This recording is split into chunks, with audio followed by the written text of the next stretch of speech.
নমস্কার বন্ধুরা।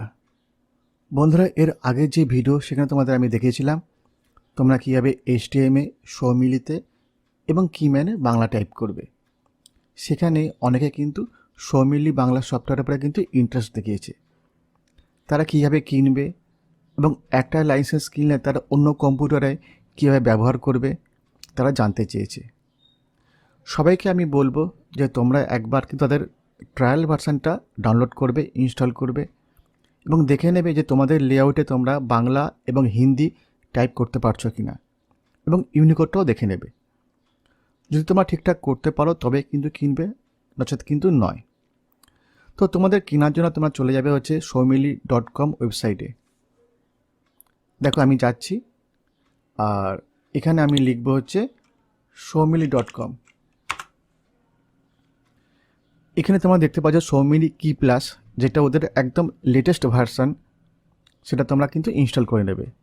এছাড়াও মোর ডাউনলোডস আছে, এখানে তোমরা ক্লিক করবে এবং এখানে দেখবে যে এসে ক কেতে ক লেআউট আছে, তো তোমরা সেটাও কিন্তু ডাউনলোড করে ইনস্টল করে নেবে। ঠিক আছে, দেখো এখানে তোমাদের হিন্দি ফন্ট আছে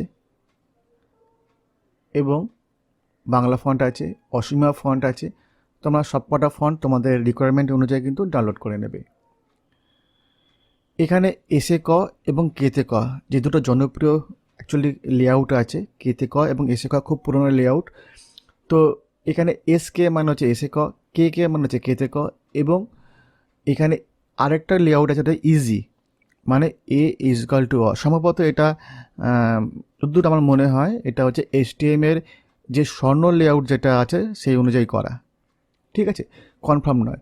এছাড়াও ইউনিকোড আছে, ইউনিকোডটাও কিন্তু তোমরা দেখে নেবে এবং তারপর যদি তোমাদের মনে হয় যে তোমাদের কিনবে তখন কিন্তু তোমরা কিনবে। কেনার জন্য কিন্তু এদের ওয়েবসাইটে কিন্তু লেখাই আছে যে 600 টাকা। মাত্র 5 মিনিটের একটা অনলাইন, একটা ডাইরেক্ট অনলাইনে কিন্তু আমাকে এটা করে দিয়েছিলেন উনি। তা তোমাদের আমি দেখাই যে উনি যখন ইনস্টল করে দিয়েছিলেন তারপরে উনি আমাকে কোন ফাইলগুলো শেয়ার করেছিলেন, অর্থাৎ কোন সিরিয়াল কিগুলো আমার সঙ্গে শেয়ার করেছিলেন। উনি এখানে আমাকে দিয়েছিলেন হচ্ছে দুটো নোটিফাইডের ফাইল। ঠিক আছে, একটা হচ্ছে সিরিয়ালের জন্য, একটা হচ্ছে অ্যাক্টিভেশনের জন্য। তো সিরিয়ালের জন্য তোমরা দেখবে ঠিক এইরকম একটা ফাইল থাকবে। আমি একটু জুম করার চেষ্টা করছি। আচ্ছা, এই যে, এবং ঠিক এই ধরনের একটা সিরিয়াল কি তোমাদের কিন্তু দেবে। এই সিরিয়াল কি যদি তোমরা তোমাদের কম্পিউটার এখন ইউজ করো তাহলে কিন্তু তোমাদের অ্যাক্টিভেশন হবে না, আগেই বলে নিই। যাই হোক, তোমাদের ঠিক এইরকম একটা সিরিয়াল কি দেবে যেটা তোমাদের লাগবে পরবর্তীকালে, এবং যদি অন্য কোনো কম্পিউটারে তোমরা করতে চাও তাহলে কিন্তু এই সিরিয়াল কিটা কিন্তু আমাদের লাগবে। এছাড়াও একটা অ্যাক্টিভেশন কি আছে, এটা তোমাদের লাগবে। যখনই তোমরা অন্য কোনো কম্পিউটারে করবে তখন কিন্তু অবশ্যই এই কম্পিউটার নেমটা সেই কম্পিউটার নামের মধ্যে চেঞ্জ করে নিতে হবে। অর্থাৎ এই comp1, আমার যে কম্পিউটারে এটা ইনস্টল করেছে সেই কম্পিউটার নাম ছিল কম্পিউটার 1 বা COMP1।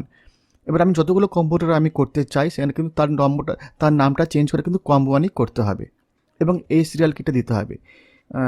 অ্যাক্টিভেশন কি দিয়েছে সেটা হচ্ছে এইটা। ঠিক আছে, এটা অনেকগুলো ডিজিট আছে, এটা তোমাদের লাগবে। তো কীভাবে তোমরা করবে সেটা তোমাদের আমি দেখিয়ে দেবো। সবার প্রথমে দেখাই যে একজন আমাকে অলরেডি জিজ্ঞাসা করেছিলেন যে কীভাবে কম্পিউটার নেম চেঞ্জ করব। আমি প্রথমে ট্রায়াল ভার্সান ইনস্টল করেছিলাম, টাইপ করেছিলাম, তারপর কিন্তু আমি ওদের কাছে কিনেছিলাম। ওকে, আমি তোমাদের দেখিয়ে দিই যে কীভাবে তোমাদের কম্পিউটার নামটা চেঞ্জ করবে। মাই পিসিতে রাইট ক্লিক করবে, কম্পিউটার প্রপার্টিসে ক্লিক করবে, আর এখানে দেখো যে রিনেম দিস পিসি লেখা আছে, তো এখানে তোমরা ক্লিক করবে। যে পিসিতে তোমাদের ইনস্টল করেছিল সেই পিসির নামটাই কিন্তু এখানে বসাবে এবং কম্পিউটারটা রিস্টার্ট করবে। তারপরে যে প্রসেসটা তোমাদের আমি দেখিয়ে দিচ্ছি। ঠিক আছে, আর আমি এবার কিন্তু তোমাদের দেখাবো যে কীভাবে তোমরা রেজিস্ট্রেশন করবে। তো এখানে যে দুটো কি আমাদের লাগবে, একটা হচ্ছে সিরিয়াল কি এবং একটা হচ্ছে অ্যাক্টিভেশন কি, এই দুটো আমাদের লাগবে। ঠিক আছে, তো এখানে সবার প্রথমে আমরা কি করব না, আমাদের সৌমিলিটা অন করে নেব।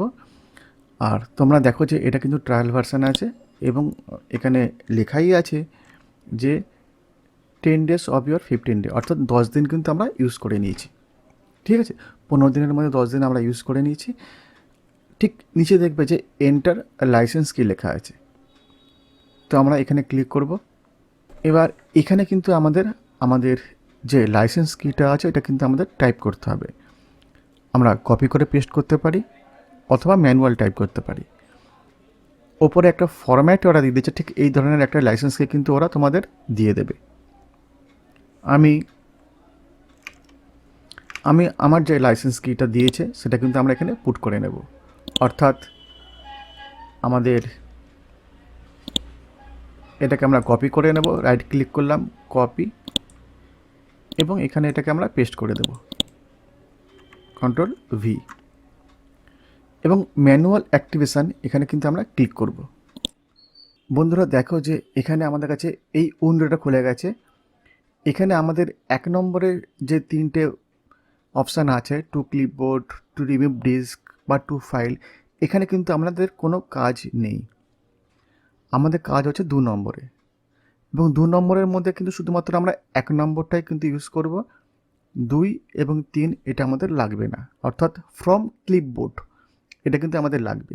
ঠিক আছে, ফ্রম ক্লিপবোর্ড মানে হচ্ছে আমাদের যে অ্যাক্টিভেশন ফাইলটা দিয়েছে যার মধ্যে অনেকগুলো ডিজিট আছে, সেটা আমরা কপি করব। কপি করার পরে ওটা আমাদের ক্লিপবোর্ডে কপি থাকবে, জাস্ট আমরা এখানে ক্লিক করব, তবে কিন্তু অ্যাক্টিভেশন হবে। আমরা আমাদের এখান থেকে আমাদের টোটাল জিনিসটাকে Ctrl+A করে কপি করে নিচ্ছি। ঠিক আছে, দেখো এটাকে আমরা Ctrl+A করে কিন্তু কপি করে নিলাম। এটা হচ্ছে আমাদের অ্যাক্টিভেশন, এটাও কিন্তু আমাদের ফাইলের সঙ্গে ওরা দেবে। কপি করার পর জাস্ট আমরা কি করব না, এখানে আমরা আসব এবং এসে শুধুমাত্র আমাদের ফ্রম ক্লিপবোর্ডে আমরা ক্লিক করব। দেখো আমি ফ্রম ক্লিপবোর্ডে কিন্তু ক্লিক করছি। দেখো দেখাচ্ছে your licence has been successfully activated. আমরা ওকে দিয়ে ক্লিক করব এবং এখানে আমরা এটাকে বন্ধ করে দেব। এটাকেও আমরা বন্ধ করে দেব। আর আমরা একবার দেখব যে আমাদের এটা অ্যাক্টিভেট হয়েছে কিনা। দেখো এখানে কিন্তু এখন প্রফেশনাল শো করছে, অর্থাৎ আমাদের এটা কিন্তু অ্যাক্টিভেট হয়ে গেছে। বন্ধুরা কীভাবে তোমরা টাইপ করবে, যদি তোমরা আরও ডিটেলস জানতে চাও তাহলে কিন্তু আমাদের অবশ্যই কমেন্ট বক্সে লিখে জানাবে। জাস্ট আমি তোমাদের দেখালাম যে তোমরা একটা লাইসেন্স নিলে সেটা অন্যান্য কম্পিউটারে কীভাবে তোমরা চালাবে। আর এটা কিন্তু একেবারে লিগাল, অর্থাৎ আমি ওদের প্রশ্ন করেছিলাম যে স্যার আমি যদি একটা লাইসেন্স কিনি তাহলে কি অন্য কম্পিউটার চালাতে পারবো, কারণ STM কিন্তু সে সুযোগ দেয় না। তখন ওরা বলেছিল যে কম্পিউটার নেম চেঞ্জ করে কিন্তু তোমরা চালাতে পারো, এটা তোমরা করতে পারো, এটা একদম লিগাল। ঠিক আছে, সুতরাং লোকানোর কোনো কারণ নেই। তো বন্ধুরা এইটুকুই ছিল আজকের ভিডিওতে। যদি তোমরা মনে করো যে সৌমিলের উপরে আরও ভিডিও নিয়ে আসতে, তাহলে কিন্তু তোমাদের আমি করে দেখাবো। Thank you.